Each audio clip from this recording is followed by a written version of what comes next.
Rajan sir எப்படி இருக்கீங்க, என்ன ஃபங்க்ஷனுக்கு வரதில்லை, எங்கே போயிட்டீங்க, என்ன பிரச்சனை அப்படின்னு கேட்டு சொல்லியிருப்பார்ல, எனக்கு இந்த மாதிரி பிரச்சனை இருக்குப்பா, சால்வ் பண்ணி கொடுக்கும்பா அப்படின்னு சொல்லியிருப்பார்ல. யாருமே பேசாத தொட்டு அவருக்கு என்ன தோணியிருக்கலாம், என்னை யாருமே கண்டுக்கல, என்னை யாருமே நான் வந்து இம்பார்ட்டண்ட் இல்லை அப்படின்னு ஏதாவது தோணியிருக்கலாம். ஏற்கனவே உடம்புடைய பிரச்சனைகள், ஃபேமிலி பிரச்சனைகள், இந்த ஒரு அந்நியமாயிட்டோன்ற ஒரு பிரச்சனை. இப்போது ஒரு உலகம் அப்படின்னா தன்னிச்சே இயங்க முடியாது. தனிப்பட்ட முறையில் ஒரு ரூமில் அடைச்சிக்கிட்டு நம்மளை வந்து வாழ்க்கை வாழ முடியாது. அது வந்து மிகப்பெரிய டிப்ரெஷன். அவருக்கு என்ன டிப்ரெஷன், எதனால் வந்தது, அதை வந்து போக்குறதுக்கு நம்ம ஏன் நடுவில் போய் யாருமே இன்வால்வ் ஆகலை, யாருமே ஒரு சப்போர்ட் சிஸ்டமாக இல்லை. அந்த இண்டஸ்ட்ரி பேரில் எனக்கு ஒரு வருத்தம் இருக்குது. நம்ம எல்லாருமே இனிமேலாவது நம்ம பண்ணணும் அப்படின்றதான் என்னுடைய பாயிண்ட்டு. இண்டஸ்ட்ரி ஃபுல்லாக நாங்கள் பேசிகிட்டு இருக்கோம்.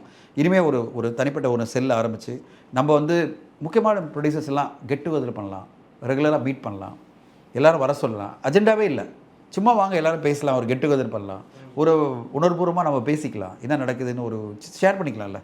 ஒரு கல்யாணத்தில் மட்டும் மீட் பண்ணுறது இல்லாமல் ஏன் வந்து ஒரு ஜென்ரலான ஒரு மீட்டிங் எல்லோரும் மீட் பண்ணக்கூடாது, எப்படி இருக்கீங்க, டின்னர் சாப்பிட்லாம், ஒன்றா சாப்பிட்லாம் அப்படின்னு போனால் அட்லீஸ்ட் அந்த வெறுமை இல்லாமல் போய்டும்ல வாழ்க்கையில்.